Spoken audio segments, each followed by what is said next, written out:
Well, we wanted to talk quickly about election results in Colombia. It's the country, not the district of. And we still have Rafael Bernal with us to elaborate on what's going on there, since he's a much more of a subject matter expert than we are. So, Rafael, thanks for staying with us.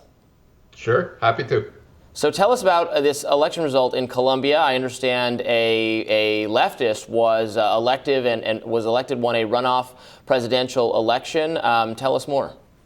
Well, Gustavo Petro, this leftist candidate, third time around, he's lost the presidency before to sort of Colombia's conservative elite. And that's no more. Now, Gustavo Petro will take over the reins of arguably the United States' most important partner and ally in the region. That alliance is going to be shaken up. Petro is an anti-institutionalist. He's a populist. He's a former guerrilla fighter. Well, fighter is a strong word. He was a member of a guerrilla, but they say he never actually took up arms. He's a friend of Nicolás Maduro. It's a long list of ways to describe Gustavo Petro that should make the United States uncomfortable, that has in previous elections made Colombians very uncomfortable.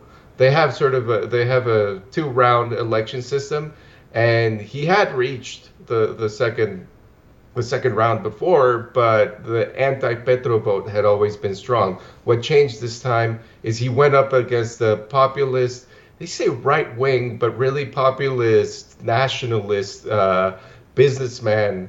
A lot of people compared his opponent, Rodolfo Hernandez, to Donald Trump. And it seems that Colombians were not comfortable enough choosing between two populists to scare off from Petro as they had in previous elections. And, it's going to be a very interesting relationship. It's going to be a very interesting next few years for the United States in the region, a region where all the major leaders, except for Brazil, are part of this left-wing group. And let's remember, Brazil, the President Bolsonaro is facing a re-election that's not looking good for him. And the guy who's looking good is Lula, who is one of the original founders of this leftist movement in Latin America. So the continent has taken a very sharp turn to the left. Yeah, what explains the leftist direction of South America? And then obviously Brazil is dissenting in that, but is Bolsonaro's sort of a right-wing populist figure. So certainly populism of a right and left variety has just really come into its own in South America. What do we make of that phenomenon? So there's two parallel trends. There is a leftist trend, like in Chile, for instance, and then there's the populist trend, which has basically covered the rest of the continent. At this point, all major countries are in it in one way or another. There's a lot of dissatisfaction. There's sort of long-term poverty that hasn't been well addressed. In the 90s, there was sort of a glowing moment for neoliberalism. The benefits were felt. I mean, NAFTA changed the way Mexicans do business. It changed the sort of the underpinnings of the Mexican economy. For the Colombians, neoliberalism brought on a peace deal that changed it from a sort of middling narco state into a very powerful and institutional democracy.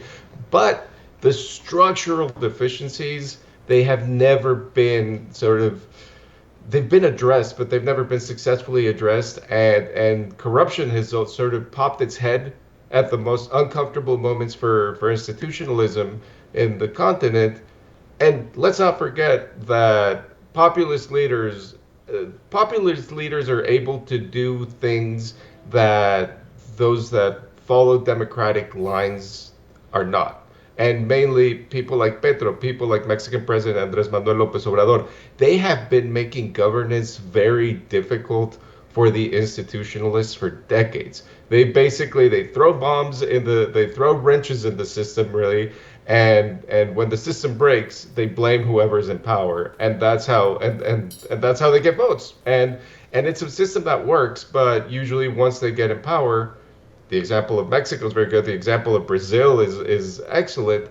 once they get in power, they don't really have that many solutions, and they have to stay on TV and basically, well, govern in a populist manner, which, the results we'll have to wait and see what happens in the continent over the next decade, really.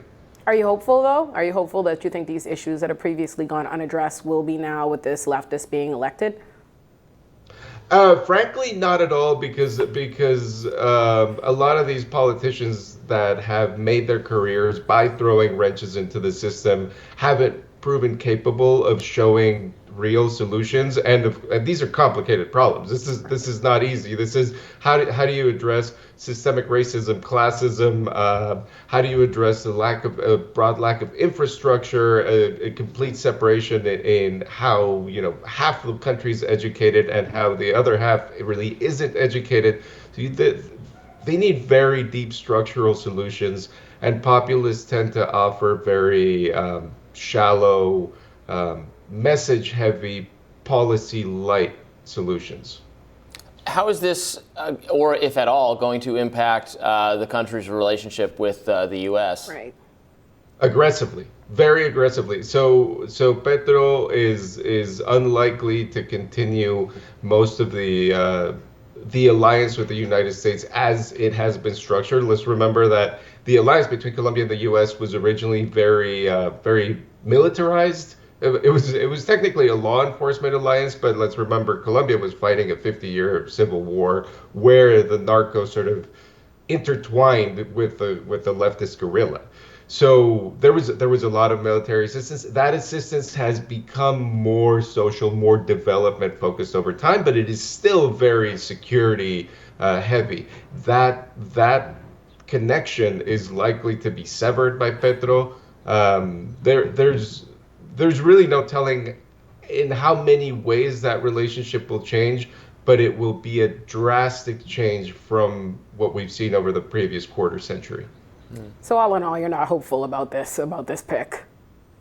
Well, Petro has shown to be a very effective populist leader, but he's also shown, like I said, a very policy light kind of guy, and he will certainly mend bridges with Nicolás Maduro, so that will further complicate things with the United States.